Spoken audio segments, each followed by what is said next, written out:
हमेशा रोते हो कि कोई तुम्हारी वैल्यू नहीं करता, कोई तुम्हारी इज्जत नहीं करता, कोई तुम्हें भाव नहीं देता, सब तुम्हें इग्नोर करते हैं। लेकिन इस वीडियो के बाद नहीं करेंगे, क्योंकि इस वीडियो में मैं इज्जत करवाने के कुछ ऐसे पावरफुल लॉज बताने वाला हूँ जिन्हें फॉलो करने के बाद कोई भी तुम्हारे तलवे चाटने पर मजबूर हो जाएगा।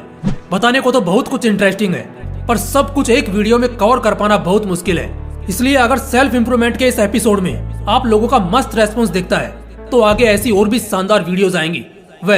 उससे पहले मैं बता दूं, 48 लॉज ऑफ पावर नाम की बुक के बारे में आप सभी ने सुना ही होगा। इनफैक्ट बहुत सारे लोगों ने इसकी समरी और कहानी को भी जाना होगा। ये book one of the best book बताई गई है अपने सेल्फ इंप्रूवमेंट और एक पावरफुल ऑरा अचीव करने के लिए। ऐसे में आज बहुत एक्साइटिंगली हम इसी किताब के 7 लॉज को सामने रखेंगे, जो जानकर और अपनाकर हर इंसान अपनी एक बेहतर पहचान बना लेगा, दुनिया को झुका देगा और दूसरे लोग हर जगह उसकी इज्जत करने को मजबूर हो जाएंगे। तो चलो जानते हैं with our law number 7, and that is win through your actions, never through your argument. एक लो एवरेज मेंटालिटी का आदमी हमेशा बहस करेगा। उसको लगेगा सिर्फ बड़बोल बोलने से वो अपनी बात साबित कर देगा। इनफैक्ट उसे ही नहीं, ऐसा बहुत लोगों को लगता है। अगर आपको भी ऐसा लगता है तो आप खुद जानिए कि क्यों आपकी इज्जत नहीं की जाती जैसा आप चाहते हैं। वेल एंड हाउ, किसी से भी बहस करना, भले आपका पॉइंट कितना भी स्ट्रॉन्ग हो, कोई फर्क नहीं पड़ता। लेकिन अगर आर्ग्यूमेंट्स में आप इन्वॉल्व होते हो तो उस समय के बाद लोगों के नजर में आपकी एक बहुत ही गलत इमेज क्रिएट होगी, और जब दोबारा आप किसी से मिलोगे तो वो इंसान आपको अवॉइड करने लगेगा या आपसे ढंग से पेश नहीं आएगा, क्योंकि ये एक तरह के झगड़ालू स्वभाव को दिखाता है। और जब आपकी एक ऐसी इमेज लोगों के सामने जाती है तो लोग आपसे दूर हो जाते हैं। किसी भी पॉइंट को जीतने के 2 ऑप्शंस आपके पास हैं, आर्ग्यूमेंट और एक्शन। यहाँ पर वो दूसरा वाला ऑप्शन चुनो। लोगों को सुनने से ज्यादा देखना पसंद होता है, और अगर तुम दिखाकर अपने पॉइंट को प्रूव कर सकते हो तो तुम आम से खास बन जाओगे। बहस किसी भी मुद्दे पर हो सकती है, पॉलिटिकल, फाइनेंशियल या पर्सनल। तुम उन्हें डायरेक्टली वो डाटा दिखा दो जो उन्हें गलत साबित कर दे। तुम वो एक्शन लो जिसके बारे में कोई कहता है कि तुम नहीं कर सकते।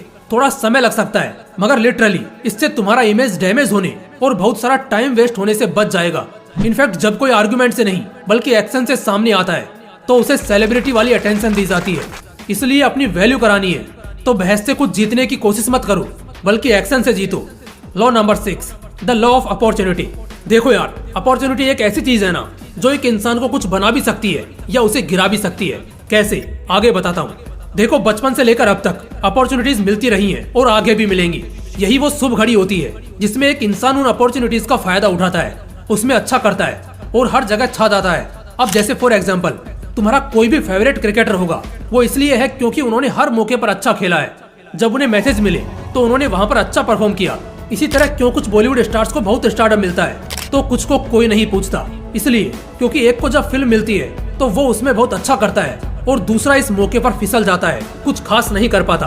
बचपन से लेकर आज तक बहुत मौके मिले हैं। जैसे पहले क्लास में 1-2 बार क्लास मॉनिटर बनने की जिम्मेदारी मिली होगी, कई बार एग्जाम्स में टॉप कर गए तो देख लो कैसे अगले दिन क्लास के ज्यादातर बच्चे तुमसे दोस्ती करने आ जाएंगे, आगे पीछे घूमना शुरू कर देंगे। ये होता ही है।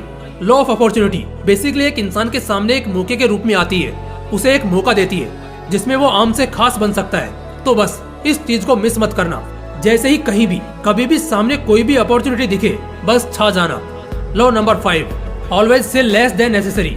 हर life coach, motivational speaker, book author ये एक बात तो हमेशा आपको बोलेगा कि अगर तुम वाकई में चाहते हो कि लोग तुम्हारी इज्जत करें तो जितना जरूरी है हमेशा उससे थोड़ा कम बोलो। याद रखना, तुम जितने मिस्टीरियस रहोगे, खुफिया रहोगे, तुम्हें लोग उतना ही जानना चाहेंगे, तुम्हारे प्रति उतना ही उनमें एक्साइटमेंट होगा। लेकिन उस सबसे पहले खुद के अल्फाजों को एकदम शांत कर लो। तुम जितना कम बोलोगे तुम उतने ही पावरफुल दिखोगे। शब्दों में बहुत ताकत होती है, बेशक ये बात सबको मालूम है, तुम्हें भी मालूम होगी, लेकिन तुम इस ताकत का कितना अच्छे से इस्तेमाल करते हो ये तुम्हारे बातों को बोलने के अंदाज से ही समझ आ जाएगा। कम बोलकर तुम ये दिखाते हो कि तुम एक प्रोफेशनल, डिसेंट और क्लासिक आदमी हो, और ऐसे लोगों को हमेशा प्रायोरिटी दी जाती है। जरूरत से कम बोलना कई बार कई झगड़े, कई प्रॉब्लम्स और कई बार तुम्हें अपना खुद का सीक्रेट रिवील करने से भी बचा लेगा। इसलिए जहाँ तक हो सके कम से कम बोलो। Law number 4, think as you like but behave like others. कहते हैं ना, सबसे बड़ी कोई गलती अगर तुम करते हो जिस वजह से तुम्हारी इज्जत नहीं की जाती है तो वो यही है। देखो, हर इंसान अलग है, उसके सोचने का नजरिया अलग है, और ये मैंने भी पर्सनली बहुत ज्यादा एक्सपीरियंस किया है। अब क्योंकि हर कोई एक जैसे बिहेव नहीं कर सकता तो कुछ के लिए तुम्हारी एक छोटी सी बात भी बहुत बड़ी लगेगी, तो वही कुछ के लिए कोई भी बड़ी बात भी छोटी लगेगी। ऐसे सोचो जैसे तुम पसंद करते हो, लेकिन बिहेव ऐसे करो जैसे दूसरे पसंद करते हैं। हाँ, अगर तुम चाहते हो ना वाकई कि दूसरे तुम्हें पसंद करें, तो वहाँ शायद तुम अपनी तरह बिहेव करोगे तो वो पसंद नहीं करेंगे। यहाँ पर दूसरों को खुश करने की बात नहीं है, बल्कि एक सिंपल से कॉमन सेंस की चीज है कि जो इंसान तुम्हारे साथ जिस फ्लो में बिहेव करे, तुम उसी तरह उसके साथ रहो। जहाँ जैसा माहौल हो उस हिसाब से ढल जाओ। हर जगह एक स्थायी रूप में रहना, शायद एक पक्ष को पसंद आएगा तो दूसरे को नहीं। हाँ, सबको खुश करना नामुमकिन है, लेकिन सबको पसंद आना पॉसिबल है। तुम क्या सोचते हो, कैसे सोचते हो, ये किसी को नहीं पता और ना ही किसी को कोई खासा इससे फर्क पड़ता है। लेकिन तुम कैसे बिहेव करते हो, ये सोसाइटी में सबसे ज्यादा मैटर करता है कि तुम कैसे ट्रीट किए जाओगे। इसलिए सोचो जैसे तुम पसंद करते हो, मगर दूसरों के साथ बिहेव ऐसे करो जैसे वो पसंद करते हो। Law number 3, play to people's fantasies. लोगों की यादों के साथ खेलो, दूसरों के दिल में बैठो, उनके साथ मेमोरीज बनाओ। जब मैं ये सारी बातें बोलता हूँ तो कुछ लोगों को लगता होगा कि सबके साथ दोस्ती करो, मीठा बनो वगैरह वगैरह। अगर तुम्हें भी ऐसा लगता है तो अपने आप को अब से समझदार लोगों में मत गिनना, क्योंकि एक बोल के कई मतलब हो सकते हैं। आज तुम बड़े हो गए हो, बावजूद इसके जब डोरेमोन, ओगी एंड कॉकरोच या शक्तिमान का म्यूजिक वर्जन सुनते हो, तब क्या तुम्हें एक बचपन जैसा महसूस नहीं होता? एकदम सुकून सा फील नहीं होता? होता है। और यही फील तुम्हें दूसरे लोगों के साथ रहकर उन्हें करानी है, उनकी यादों में होना है। और इसके लिए कोई बहुत लंबे अरसे तक उनके साथ वक्त बिताकर ही ये सब नहीं होगा, बल्कि ये सब कुछ मिनट के बातचीत में भी हो सकता है। कुछ ऐसा करो कि वो तुम्हें याद रखे। जैसे कुछ लोग होते हैं कि जब वो होते हैं तो चेहरे पर रौनक सी छा जाती है, या कुछ ऐसे लोग होते हैं कड़क दिखने वाले, जिनके वाइब से पूरा माहौल डिसिप्लिन्ड हो जाता है। ऐसा ही होगा जब आप किसी के साथ छोटी मगर बहुत खूबसूरत मेमोरी बनाओगे, तो वो हमेशा आपके बारे में पूछेगा, आपके लिए उत्सुक रहेगा। Law number 2, make other people come to you. तुम ऐसे बनो कि लोगों को बार बार तुम्हारी जरूरत पड़े। हाँ बिल्कुल, तुमको ऐसा बनना है कि दूसरे लोग बार बार तुमसे मदद मांगने को मजबूर हो। ऐसे में मैं तुम्हें मेरा एक पर्सनल एक्सपीरियंस शेयर करता हूँ। कॉलेज डेज में हमारे क्लास का एक लड़का था, वो पढ़ाई में भी काफी अच्छा था, प्लस वो हर लेक्चर में बैठता था। उसके सारे असाइनमेंट्स, प्रोजेक्ट्स और नोटबुक्स वक्त से पहले पूरे हो जाते थे, जब तक आधी से ज्यादा क्लास ने अभी तक करना शुरू भी नहीं किया होता था। ऐसे में जल्दी कंप्लीट करने के लिए हर कोई उससे दोस्ती बढ़ाता, उसके पास जाता, उसको इज्जत देता, और वो बंदा भी सभी की हेल्प करता था। वो दूसरे स्टूडेंट्स के बहुत काम आता था, लाइक अपनी चीजों को शेयर करता था। और क्योंकि वो क्लास में सबसे पंक्चुअल था, इस वजह से सबको उसकी जरूरत पड़ती ही थी। और सिर्फ वही एक बंदा था जिसका पूरे साल किसी से झगड़ा नहीं हुआ और जिसकी सब सबसे ज्यादा रिस्पेक्ट करते थे। यही कहना चाहता हूँ, अपने अंदर भी कुछ ऐसी चीजें डेवलप करो जो तुमको दूसरों के काम आने की मदद करे। दूसरों के काम आने या उनकी मदद करने से तुम छोटे नहीं होगे, बल्कि तुम्हारी रिक्वायरमेंट बहुत ज्यादा बढ़ेगी।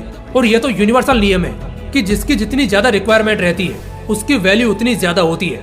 इसके लिए तुम्हें ज्यादा नॉलेजेबल होना होगा, ज्यादा एक्सपीरियंस्ड होना होगा, और अपने कॉम्पिटिटर्स से हमेशा 5 कदम आगे आना होगा। फिर देखना, सब तहजीब से तुम्हें सराहेंगे। Law number 1, get others to do work for you but always take credit for it. अच्छा, मैं तुमसे एक सवाल पूछता हूँ। तुम इस वक्त ये वीडियो अपने किसी सिम नेटवर्क पर देख रहे होंगे। चलो मान लेता हूँ तुम जियो नेटवर्क पर इंटरनेट एंजॉय करते हो। जियो को संभालने के लिए हजारों एम्प्लॉइज दिन रात कड़ी मेहनत कर रहे हैं। सैकड़ों इंजीनियर्स, टेक्नोलॉजिस्ट अपना दिमाग खराब कर रहे हैं। कई सैकड़ों हजारों की फौज है इसके पीछे, मगर बावजूद इसके तुम किसे जानते हो? हाँ, मुकेश अंबानी जी को। अब जरा खुद सोचो, तुम्हें उन हजारों लोगों से फर्क नहीं पड़ता जो इसे संभाले हैं, बल्कि फिर भी जियो का क्रेडिट मिलता है मुकेश अंबानी साहब को। यही होती है हाई वैल्यू अचीव करने की निंजा टेक्निक। एक बहुत ही बेसिक से एग्जांपल से बताता हूँ। तुम क्या करते हो? जैसे तुम किसी स्किल में मास्टरी कर लेते हो, फिर कुछ बंदों को सिखाते हो, उन्हें ट्रेन करते हो, काम लेते हो, उससे कम दाम में उनसे काम कराते हो जिन्हें तुमने ट्रेन करा है। अब उस काम का क्रेडिट हमेशा तुम्हें ही मिलेगा, चाहे काम कोई भी करे, क्योंकि उस काम के मालिक तुम हो और वो तुम्हारे थ्रू होता है। इसलिए मार्केट में लोग तुम्हें जानते हैं। इससे हर एस्पेक्ट से तुम्हारा ही फायदा है। ये तो फिर भी एक बहुत ही बेसिक सा आइडिया था। अगर सोचने बैठोगे और करने बैठोगे तो ऐसे और भी सैकड़ों तरीके हैं जहाँ से तुम काम तो दूसरों से कराते हो, मगर उसका क्रेडिट हमेशा तुम्हें मिलता है। दोस्तों, 48 लॉज ऑफ पावर बुक से इन 7 पावरफुल लॉज को लिया गया है। ये अपने टाइम की एक बहुत ही इन्फ्लुएंशियल किताब थी और आज तक है, जो पर्सनल और प्रोफेशनल दोनों ही वेज में आपकी इमेज को बहुत ज्यादा इम्प्रूव और डिसेंट करती है, जिससे हर कोई आपके सामने झुकने पर मजबूर होता है, आपकी इज्जत करने को तैयार होता है। वीडियो देखकर और इन 7 रूल्स को जानकर बेशक मजा तो बहुत आया होगा, साथ ही साथ उम्मीद करता हूँ इन्हें आप अपनी जिंदगी में भी उतारेंगे, जिससे आप कभी इज्जत मांगनी नहीं पड़ेगी, क्योंकि इसके बाद हर आदमी दिल से तुम्हारी इज्जत करेगा। फिर मिलते हैं नेक्स्ट वीडियो में एक नए मोटिवेशन के साथ। जय हिंद, वंदे मातरम।